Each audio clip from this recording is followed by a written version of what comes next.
14 ফেব্রুয়ারিতে যতদিন এই বেহায়াপনা দিবস বিদায় না হচ্ছে, বিতাড়িত না হচ্ছে, বাংলাদেশের প্রত্যেকটা পার্ক, প্রত্যেকটা হল, প্রত্যেকটা আবাসিক আগামীকাল 14 ফেব্রুয়ারিতে বন্ধ রাখতে হবে। কথা বলেন ঠিক কিনা? কোনো পার্ক খোলা থাকবে না, ঠিক কিনা বলেন? পার্ক খোলা থাকলেই জরিমানা, কোনো সুযোগ দেওয়া যাবে না। এই দেশে জিনা, ব্যভিচার সবকিছু বন্ধ করতে হবে। কোনো অষ্টি ফষ্টি নষ্টামি এই দেশে চলবে না। কঠোরভাবে নজরদারিতে রাখবেন, ঘর থেকে বের হতে দেবেন না। মেয়েকে বলবেন ঘর থেকে 1 চুল পরিমাণ বের হলে খবর আছে।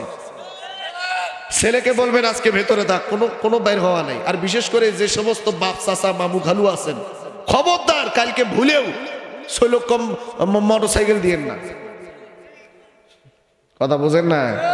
মোটরসাইকেল দিয়েন না। তাহলে মোটরসাইকেলে দেখবেন আপনার সাওয়াল মুগি চড়ায় ঘুরতেছে, ঠিক না? খবরদার কালকে কোনো মোটরসাইকেল দেবেন না, কোনো টাকা দেবেন না। কালকে যদি সবকিছু অফ। রাজি আছেন? কথা কয় না, কথা কয় না। রাজি আছেন? আমি যতদূর শুনলাম প্রশাসন থেকে একটা খবর পাইলাম যে কালকে ডিউটি করবে পার্কের ডিগিতে। জোড়ায় জোড়ায় পাইলে জোড়া পেন্টি দিয়ে নাকি বাইরানি শুরু হবে। কথা বুঝছে? ভালো হবে না ওটা? জোড়া পাইলেই জোড়া পেন্টি দিয়ে বাইরানি শুরু হয়ে যাবে। কোনো কথা নাই। আমি বলছি এটা সব থেকে ভালো কাজ হবে। ধন্যবাদ জানাই প্রশাসনকে, ঠিক কিনা বলেন? এই কাজটাই বাস্তবায়ন করতে হবে। কোনো প্রকারের জোরাজোরি কালকে চলবে না। বিশেষ করে আমি একটা রিকোয়েস্ট করবো, 14 ফেব্রুয়ারিতে যতদিন এই বেহায়াপনা দিবস বিদায় না হচ্ছে, বিতাড়িত না হচ্ছে, বাংলাদেশের প্রত্যেকটা পার্ক, প্রত্যেকটা হল, প্রত্যেকটা আবাসিক আগামীকাল 14 ফেব্রুয়ারিতে বন্ধ রাখতে হবে। কথা বলেন ঠিক কিনা?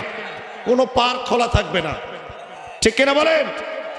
পার্ক খোলা থাকলেই জরিমানা, কোনো সুযোগ দেওয়া যাবে না। এই দেশে জিনা, ব্যভিচার সবকিছু বন্ধ করতে হবে। কোনো অষ্টি ফষ্টি নষ্টামি এই দেশে চলবে না। কথা বলে ঠিক কিনা? তবে আলহামদুলিল্লাহ যুবকরা বুঝতেছে, আগের থেকে সংশোধনে চলে আসছে, ঠিক কিনা বলেন? সংশোধনে চলে আসছে, তারা বুঝতেছে, আস্তে আস্তে তারা শিখতেছে। একটা সময় তারা এই কাজে ব্যস্ত ছিল, কিন্তু এখন তারা বিদায় নিয়ে আসতেছে।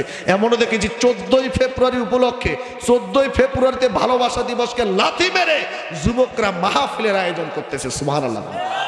আমার আগামীকাল মাহফিল টাঙ্গাইলে, সেখানে যুবকরা আয়োজন করতেছে। হুজুর ওই বিদায় করে দিছি, প্রতি বছর এই সময় করে 14 ফেব্রুয়ারিতে গান বাজনার অনুষ্ঠান হতো, আমরা বাদ দিয়ে এখন মাহফিল করি। আলহামদুলিল্লাহ কন্যা। যুবকেরা পিকনিক করতে যাইতো, পিকনিক ভাড়া বাদ দিয়ে, পিকনিক বাদ দিয়ে ওই টাকা দিয়ে এখন ওয়াজ মাহফিল, তাফসীর মাহফিল করতেছে। আলহামদুলিল্লাহ বলেন। এদেশের যুবকদেরকেই দ্বারা সম্ভব আগামীর বিশ্ব, কোরআনের বিশ্ব করার, ঠিক কিনা বলেন? যুবকদের হাতেই এই দেশ, ইনশাল্লাহ আগামীতে এই দেশ সোনার বাংলাদেশে রূপান্তরিত হবে এই দেশের যুবকদের হাত দ্বারা। কথা বলেন ঠিক কিনা? এই জন্য যুবকদেরকে বলবো, এত নরদ ভরত হলে চলবে না, দুর্বল ঈমান থাকলে চলবে না।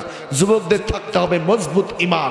অন্যায় যেখানে, অত্যাচার যেখানে, জুলুম যেখানে, অন্যায় অত্যাচার যেখানে, খারাপ কাজ যেখানে, যুবকদের ডাইরেক্ট অ্যাকশন চলবে সেখানে। আওয়াজ করে কথা বলেন ঠিক কিনা?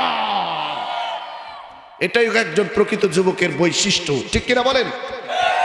আল্লাহ তাআলা যুবকদের কিয়ামতের ময়দানে, মুসিবতের দিনে আরশে আজিমের ছায়ার নিচে স্থান দান করুক।